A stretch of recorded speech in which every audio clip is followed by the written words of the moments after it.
आदाब। तो इससे पहले कि मैं आपको दवा बताऊं, जो कि पिछले वीडियो में नहीं बता सका, तो एक ज़रूरी बात और बता दूं आपको कि अगर एक बार शुगर का मर्ज़ पकड़ लिया है तो फिर ये कहीं जाने वाला नहीं है। अब आदमी को इसके साथ जीने की आदत डाल लेनी चाहिए। बहुत सारे लोग मुझको ऐसे भी मिले जिनको शुगर हुई और उन्होंने इलाज बिद तदबीर को अपनाया, एक्सरसाइज किया, डाइट कंट्रोल किया वगैरह वगैरह, तो उससे फिर उनकी शुगर कंट्रोल हो गई और अब वो बताते हैं कि अब वो कोई दवा नहीं खाते हैं और उनकी शुगर नॉर्मल है। लेकिन एक्सरसाइज, डाइट वगैरह और जो भी चीज़ें हैं वो सब कंटिन्यू है, बस शुगर की दवा नहीं खाते हैं। ऐसे लोगों में ऐसा नहीं है कि शुगर उनकी ख़त्म हो गई, शुगर चली गई। शुगर वापस आएगी। जिस दिन भी वो गलती करेंगे उस दिन शुगर वापस हमला कर देगी। उसमें गलती ये है कि कभी किसी वजह से जिस्मानी कमज़ोरी पैदा हो जाए या फिर अपनी गलतियों, अपनी कोताहियों से वो जिस्म पर चर्बी चढ़ाना शुरू कर दें। और जो तदबीर वो अख्तियार कर रहे हैं शुगर को रोकने के लिए, उसको बंद कर दें। तो शुगर बैठी हुई है, वो इंतज़ार में है। जिस दिन उसको मौफिक हालात मिले, मौफिक माहौल मिला, वो अटैक कर देगी। और इस बार जब आएगी तो पूरी ताकत के साथ आएगी और फिर उसको कंट्रोल करना बहुत मुश्किल हो जाएगा। दूसरी बात ये है कि जब शुगर हो गई तो अब हमको स्ट्राइक करने के बजाय डिफेंस में खेलना है। तो स्ट्राइक करना आसान होता है, मगर डिफेंस में खेलना बहुत मुश्किल होता है, क्योंकि डिफेंस के लिए आपको अपनी पूरी एनर्जी लगानी पड़ती है, हर तदबीर अख्तियार करनी पड़ती है और ज़बरदस्त फील्डिंग करनी पड़ती है, सारे टेक्निक, सारे एक्सपीरियंस को इस्तेमाल करते हुए कि अपोजिशन गोल न कर पाए। तो हमारा टारगेट शुगर होने के बाद सिर्फ ये होना चाहिए कि शुगर गोल न कर पाए। किस तरह से हमको डिफेंड करना है, हमारा फोकस इस बात पर होना चाहिए। इंसानी फितरत है, इस वजह से किसी को कसूर भी नहीं दिया जा सकता, लेकिन हर इंसान इसी तलाश में, इसी जुस्तजू में रहता है कि कोई जादुई गोली मिल जाए और उस जादुई गोली से उसका शुगर ख़त्म हो जाए और उसकी सेहत और उसकी जवानी वापस आ जाए। इसी कमज़ोरी का फ़ायदा लोग उठाते हैं। हकीम, डॉक्टर, इश्तिहारी वाली कंपनियां, सभी लोग एक्सप्लॉइट करते हैं मरीजों को, सभी पैसा कमा रहे हैं। तो ऐसे लोगों को मेरा मशवरा ये है कि आप ख्वाबों की दुनिया से निकल करके हकीकत की दुनिया में आइए। हकीकत की दुनिया में ऐसी किसी गोली, ऐसी किसी दवा का कोई वजूद नहीं है। कोई ऐसी दवा नहीं है जो आपके पैनक्रियाज के फेल को दुरुस्त कर देगी और वो फिर से हार्मोन्स बनाने लगेगा, फिर से इंसुलिन बनाने लगेगा। तो किसी किसी रेयर केसेस में ऐसा होता है, लेकिन आम तौर पर फिर ऐसा होता नहीं है, जिसको हम डायबिटीज़ को रिवर्स करना कहते हैं। डायबिटीज़ रिवर्स होने का मतलब ही होता है कि पैनक्रियाज इंसुलिन बनाने लगता है।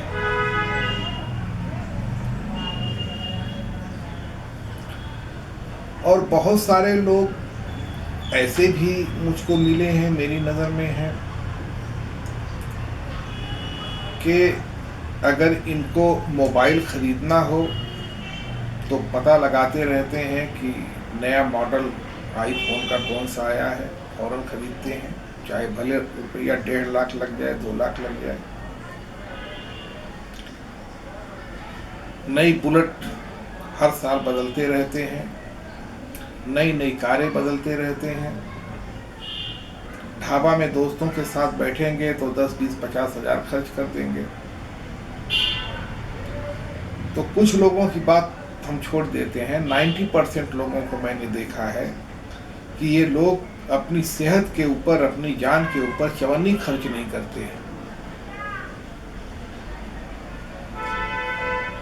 तो ऐसे लोगों को ही ज़्यादा नुकसान उठाना पड़ता है।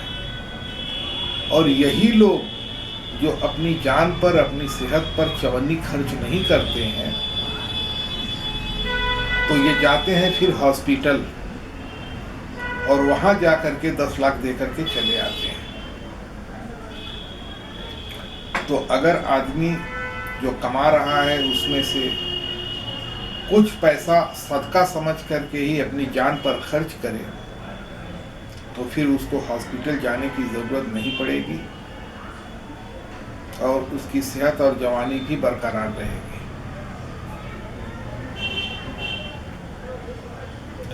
एक बात और है कि जो लोग अपना मोटापा दूर करना नहीं चाहते हैं, या चाहते तो हैं मगर अमली तौर पर कुछ करते नहीं हैं उसको दूर करने के लिए, जो लोग अपना लाइफ स्टाइल चेंज नहीं कर सकते हैं, और ऐसे लोग जो जिस्म को हिलाना बिल्कुल पसंद नहीं करते हैं, ऐसे लोग जिनको परहेज से नफरत है, तो ऐसे लोगों को मेरी दवा से कोई फायदा होने वाला नहीं है। तो बेकार में अपना टाइम बर्बाद करके कोई फायदा नहीं है। जैसे ज़िंदगी चल रही है चलाते रहें, और मेरी दवाओं के चक्कर में और मेरी नसीहतों के चक्कर में ना पड़े। मेरी दवाएं शर्तिया काम करती हैं, लेकिन उन लोगों के लिए जो मेरे बताए रास्ते पर चलेंगे, उस पर अमल करेंगे और अपनी पूरी ताकत से अमल करेंगे, तो उनको अल्लाह ने चाहा तो ज़रूर शिफा मिलेगी।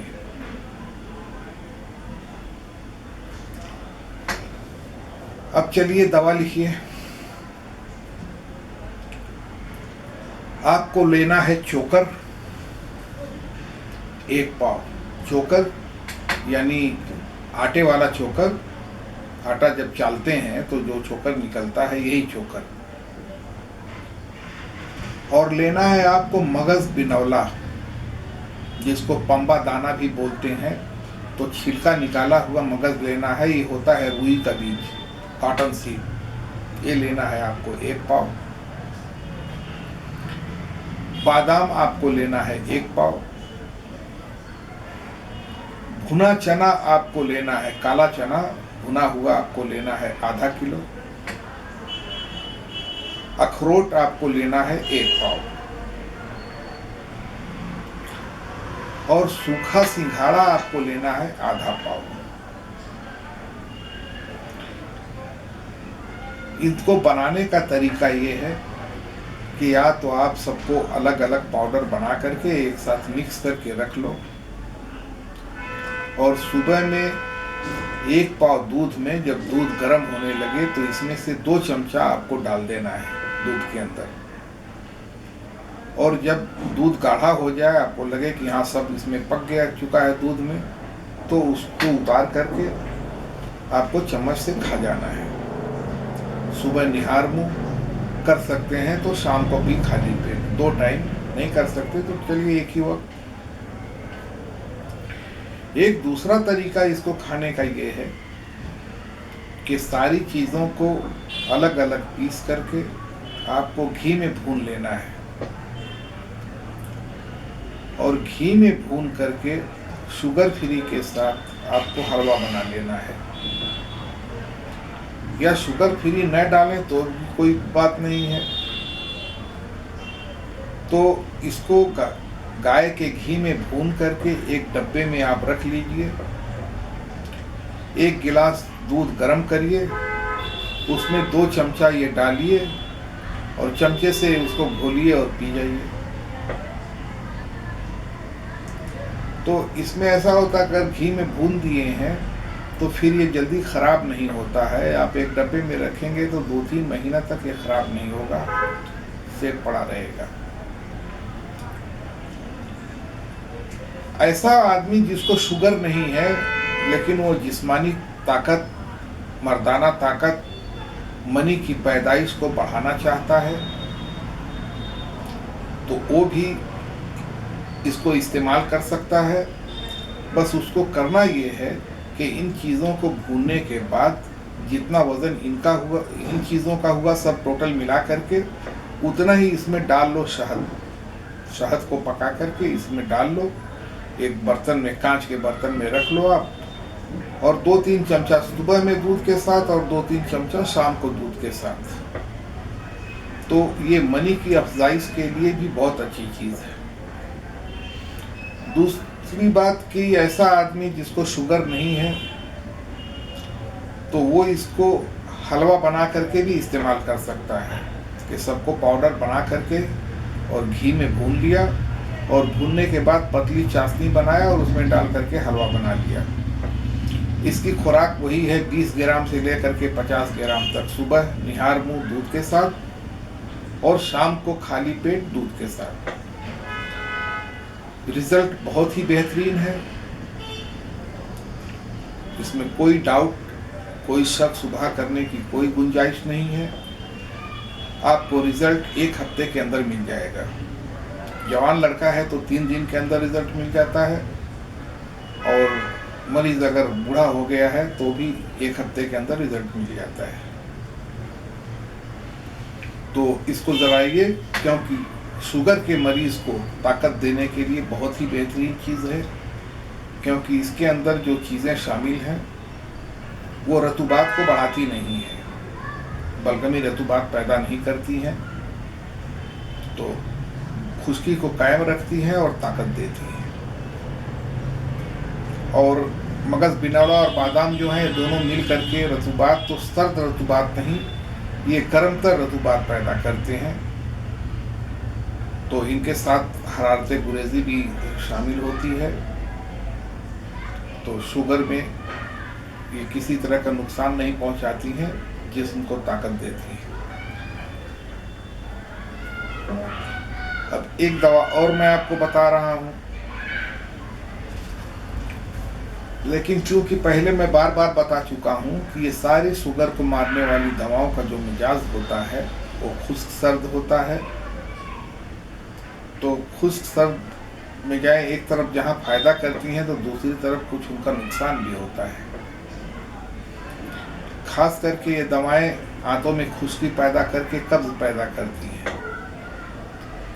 तो एक दवा मैं और आपको बता रहा हूँ जो शुगर को कंट्रोल करने के साथ साथ मर्दाना ताकत भी पैदा करती है। मनी पतली हो गई है तो उसको खुश करती है,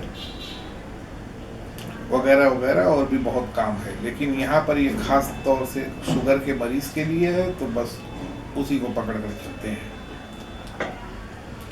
आपको लेना है खरातीन मुसफ़ा। हर दुकान पर आपको ये चीज़ नहीं मिलेगी, किसी मुसलमान दुकानदार के पास ही ये चीज़ मिलेगी, और ऑनलाइन भी मिल जाएगी। तो अगर ऐसे दुकानदारों का एड्रेस चाहिए या ऑनलाइन लिंक चाहिए तो आप कांटेक्ट करिए, तो मैं बता दूंगा, वहाँ से आप खरीद सकते हैं। अगर बॉम्बे में रहते हैं तो यहाँ पायधुनी में मिल जाती है, मगर आपको तो पहचान है नहीं, असली है, नकली है, ख़राब है, अच्छा है, क्या है, तो वो भी मैं आपको बता दूंगा। तो आपको लेना है खरातीन मुसफ़ा 50 ग्राम, और हरमल, जिसको स्पंद भी बोलते हैं, ये एक तरह का छोटे छोटे बीज होता है, तो इसके दो नाम हैं, हर्बल और स्पंद। ये भी आपको लेना है 50 ग्राम। दोनों का पाउडर बना करके आपको रख लेना है। इसकी खुराक है 500 मिलीग्राम से लेकर के 1000 मिलीग्राम तक,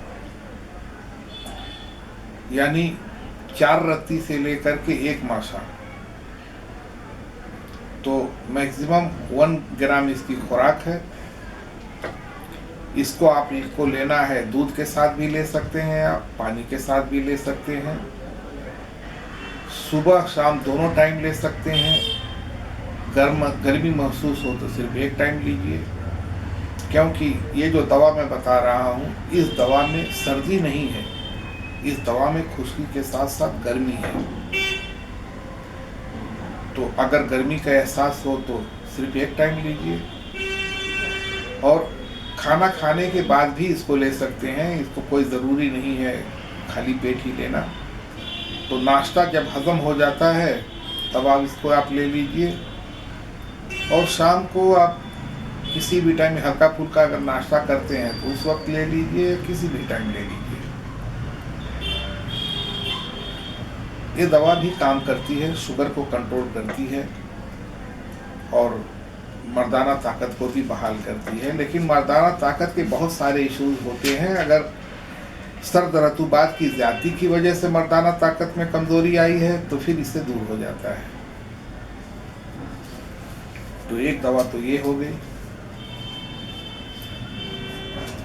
दूसरी दवा और आपको बता देता हूँ। तो इस दवा से भी अगर शुगर लेवल 200 के नीचे है तो कंट्रोल हो जाती है 10-11 दिन में। लेकिन उसके साथ साथ इस दवा के साथ आपको लेना पड़ेगा चने की रोटी, गाय के घी में चुपड़ी हुई, या फिर जिस चीज़ के साथ आप ये चने की रोटी खाएंगे वो गाय के घी में बनी हुई है। और इसके साथ आपको लेना है ड्राई फ्रूट, जिसमें छुहारा, गरी वगैरह ये सब हम ड्राई फ्रूट में नहीं गिनती करते हैं, तो वो नहीं। बाकी दूसरे ड्राई फ्रूट जैसे बादाम हुआ, पिस्ता हुआ, अखरोट हुआ, चिलगोज़ा हुआ, काजू हुआ, इस तरह के ड्राई फ्रूट आप ले सकते हैं।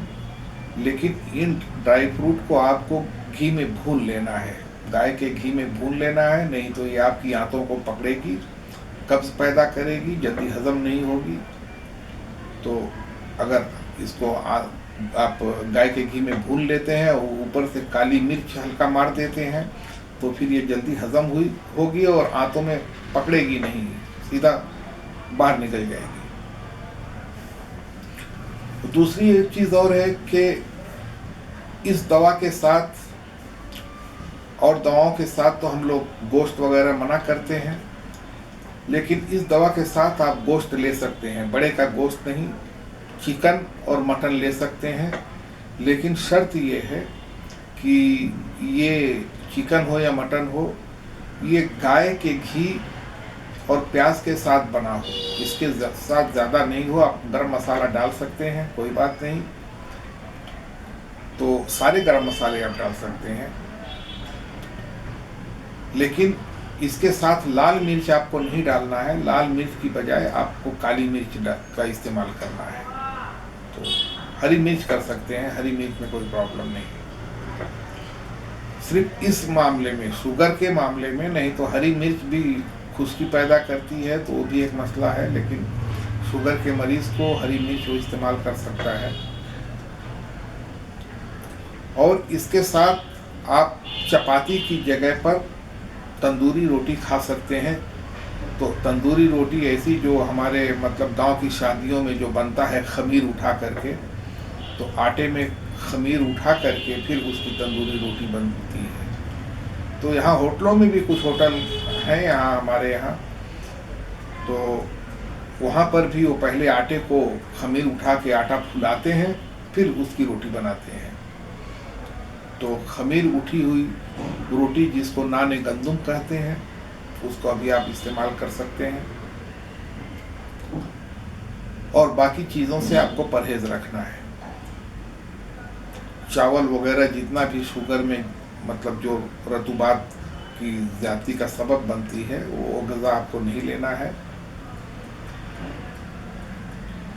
दवा ये है कि आपको लेनी है गुड़मार बूटी। आम मिलने वाली चीज़ है, कहीं भी मिल जाएगी। और आपको लेना है खोलन जान, जिसका दूसरा नाम है आसान पान की जड़। ये जो हम पान खाते हैं, इसकी बेल होती है, तो उसकी जो जड़ है उसका नाम है खोलन जान। और आपको लेना है जामुन का बीज। तो ये तीनों आपको लेना है 20-20 ग्राम, हर एक 20 ग्राम। तीनों का अलग अलग पाउडर बना करके एक साथ मिक्स कर लेना है। और